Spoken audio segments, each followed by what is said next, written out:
Jacó e Esaú. O primeiro prato inspirado por Deus no meu coração e também para mim até hoje um dos mais emblemáticos, surpreendentes. Foi o último que eu fiz e esse é a primeira vez que eu revelo um prato principal de como é o processo criativo, quais foram as mensagens e também como eu faço para a gente conectar o alimento com a história da Bíblia. Se você nunca participou de um jantar bíblico, essa é a oportunidade para você aprender algumas coisas e poder compartilhar com a sua família aí em casa como uma refeição em volta da mesa super saborosa pode remeter à Bíblia Sagrada e também pode falar de Jesus, de restauração, de família, de pessoas comuns, como você e eu podemos voltar para casa e na liberdade de Deus a gente ter uma nova esperança, um recomeço. Vamos começar? Então tá. Essa receita, aliás, deixa eu pegar minha Bíblia, peraí. Assim, eu amo a Bíblia. Isso tudo são receitas, tá? Eu sei, é um exagero, mas é como eu leio a Bíblia, sempre na perspectiva de comida, né? Então assim, lá eu comecei a criar esse menu a partir do capítulo 24 de Gênesis, tá? Mas a gente vai falar mais quando eles estão ali no 27, que é a parte que realmente, não quando Jacó compra a bênção da primogenitura. Aqui hoje eu vou ensinar para vocês o momento que ele rouba a bênção do irmão. E isso não estava na negociação da bênção da primogenitura. Isso é para um outro vídeo, uma outra receita. Mas hoje a gente vai falar disso. Quero te lembrar no contexto que Isaac já estava bem avançado de idade, então ele estava cego, né? Então ele não enxergava. Então os outros sentidos precisam estar bem mais aguçados nessa receita, que é o tato, o paladar, o olfato. E isso tudo precisa ser muito explorado na receita. E eu vou te ensinar como a gente vai fazer tudo, tá bom? Então, capítulo 27, né? Então ele já não podia enxergar, logo no 27, versículo 1, o paladar, ele pede, né, para Esaú ir caçar alguma coisa para ele, viu? Então ele tem vontade, ele já tinha preferência, porque eu gostava do churrasquinho de carnes exóticas, né?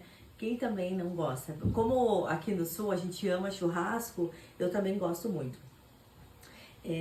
O olfato, né, lá no versículo 27, quando ele beija Jacó pensando que é Esaú, ele sente o cheiro. Então o cheiro é muito importante nessa receita. A gente vai conversar um pouquinho mais sobre a história, mas eu queria te contar como é feito mesmo o processo criativo. Eu faço até o desenho de como vou servir. Eu não sei se vai dar para enxergar. Mas a ideia é realmente, o mais importante é quando a gente vai enganar a pessoa que está comendo. E essa parte é muito, muito legal. Você precisa conhecer um pouquinho dos convidados, mas se todos comem porco, é maravilhoso para fazer. Se nem todos comem porco, aí a gente precisa adaptar essa receita. Desculpa. Vamos começar pelo mise en place. Não vem me dizer que tu não sabe o que é mise en place, que alguém já deve ter falado, né? Mas de qualquer forma, a gente vai relembrar. É colocar as coisas em ordem. O que a gente vai precisar? Então a gente vai precisar de aqui chama prime rib, né? Então a gente vai precisar suína, então você vai pedir pro seu açougueiro. Essa aqui já tá temperada, já tá marinada, uma ótima dica, né? Se você vai fazer no mesmo dia, tenta marinar marinar com pelo menos umas 4 horas de antecedência, né? Ou no dia anterior, daí com um pouquinho sal, a sua marinada, ou sem sal mesmo, tá? A gente vai usar muitas ervas frescas como tomilho, hortelã. Então tem que ter bastante mesmo, tá? Aqui é uma pancô e uma cebolinha que eu até comprei pronta, assim. A gente vai usar cenoura, combina muito bem com o cordeiro, e batatinha também. A gente vai fazer uma batatinha com hortelã. Por que eu tô falando de cordeiro, mas tô mostrando o porco? tem uma jogada aí. A gente vai colocar no menu impresso, eu coloco que o menu, ele é um carré de cordeiro com batatinhas na manteiga de hortelã e uma cenoura. E de fato, eu tempero o porco com as ervas que são o tomilho, a hortelã, alho, né? Que combinam muito com o cordeiro. Batata a gente serve com cordeiro e a cenoura também. Então tudo que envolve, né? E a gente vai colocar uma crosta de ervas, combinaria também com o cordeiro. Geralmente a gente faz essa crosta no cordeiro, mas aqui a gente vai fazer no porco. Então, temos o mise en place, tudo que a gente precisa tá organizado, então tá tudo aqui. A primeira coisa que a gente vai fazer é botar a batata e a cenoura para cozinhar, enquanto a gente vai fazendo as outras coisas. Então me espera aí. Panela, vamos colocar água quente, né? Tá? O que a gente vai trabalhar agora? A gente vai trabalhar na carne. A gente vai selar essa carne agora na frigideira. Eu vou mostrar para vocês como vai ficando e depois, enquanto eu finalizo a cenoura e a batata, eu vou botar essa carne para finalizar no forno, para ela ficar bem apetitosa, tá bom? Eu já volto. Espere. Ó, o que a gente vai fazer agora? Uma frigideira, azeite de oliva, tá? A gente vai colocar a frigideira no fogo. Ela tem que estar bem quente, não adianta estar morna, vai ficar bem quente. Aí você vai colocar o seu carré, né? O seu pig carré. Então a gente vai deixar bem quente essa frigideira. A gente vai colocar um fio de azeite e aí a gente vai selar bem essa carne antes de colocar no forno. E olha, no forno ela vai ficar uns 20 minutos. Por quê? Porque a carne ela é grossa, né? Olha a espessura. Agora, a batata e a cenoura estão finalizando ali de cozinhar e a gente já vai fazer dois preparos juntos. A gente vai fazer uma salsinha com a hortelã pra gente puxar numa manteiga para finalizar a batata. E aqui a gente vai fazer a pele, a crosta também de hortelã. Então vamos lá, a gente vai despetalando, tá? A hortelã. Eu vou despetalar aqui e aí eu vou levar para triturar com a farinha panko, com uma cebolinha também e vou colocar sal. Então tudo tem que estar temperado. Quando é granulada, o que a gente vai fazer? A última parte, a gente já terminou a cenoura e a batatinha maravilhosa, ela já tá deliciosa, a gente já finalizou com sal, com tudo. E aí, a última parte é a carne. E a dramatização, ela é a parte mais importante. Então não é só o que a gente entrega, mas o como a gente vai chegar nessa parte do engano é muito interessante. O que é o grande diferencial dessa experiência? Olha, eu vou usar aqui uma madeirinha que ela é para defumação. E você pode pensar, mas meu Deus, essa parte aí eu não vou ter, Pamela, porque eu não tenho defumador. Olha, isso aqui você tem, que é a canela em casca e anis estrelado também. E a gente vai colocar uma crosta da farinha, lembra? Que já tá super temperada também. Tá bem quentinho, então você tem que cuidar. E a ideia, ó, vamos pensar que é um cordeirão, né?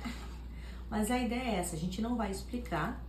E você, até a hora da primeira mordida, se alguém perguntar, nossa, mas um cordeiro desse tamanho, porque tem pessoas que conhecem muito bem uma carne de cordeiro, vão dizer, isso aqui não é cordeiro, olha o tamanho do osso, olha o tamanho da carne, não é, isso aqui não é cordeiro, Pamela. Aí você fica quieto. A gente precisa colocar numa travessa que você tenha uma tampa. Tem muitos lugares assim que tem, né? Que a gente pode usar como para colocar bolo, né? Ou tem de vidro também. Então, ela precisa ser acoplada. Você pode fazer a fumaça de várias formas. Eu tenho um aparelho, né? A ideia agora é entregar o prato. É assim que a gente entrega. Assim, olha, não dá para a pessoa ver o que exatamente está recebendo. E aí, lembra, o perfume tá de canela, de anis estrelado, e a pessoa quando recebe, ou mesmo que seja um grupo de pessoas que recebem a carne, você pode servir as coisas separadas, isso aqui tem todo o impacto. E até esse momento você não pode revelar que é porco. As pessoas podem até estar desconfiadas.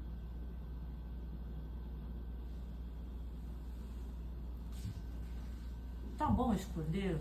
Né? Você não precisa perguntar se tá bom o cordeiro. A pessoa já vai estar desconfiada. E se ela perguntar, mas eu acho que eu tinha lido cordeiro no menu que você colocou. Você quer... É cordeiro? Não é cordeiro, né? Aí você pode lembrar da história e começar a contar a história de Jacó e Esaú. Eu quero te contar a história de um cara que já fez isso. Um cara que errou muito feio, sabe? Aí você vai contar a história e o mais importante, você vai contar a história de como ele voltou para casa. Jacó errou, a gente sabe disso, mas a Bíblia não esconde os erros cometidos dentro das famílias. Parece algo que começa na infância e na vida adulta acaba impactando nossos relacionamentos. Mas o que a gente deve ressaltar nessa história toda é que quando Jacó voltou para casa e pediu perdão, não foi só ele, apesar de ter sido muito difícil para ele abrir mão do orgulho e ir lá reconhecer o erro, pedir perdão. Ele abençoou muitas gerações à frente dele. E é por isso que a gente deve celebrar essa história na mesa. Que Deus te abençoe. Até uma próxima história da Bíblia para a gente cozinhar juntos. Um beijo e que Deus te abençoe. Tchau!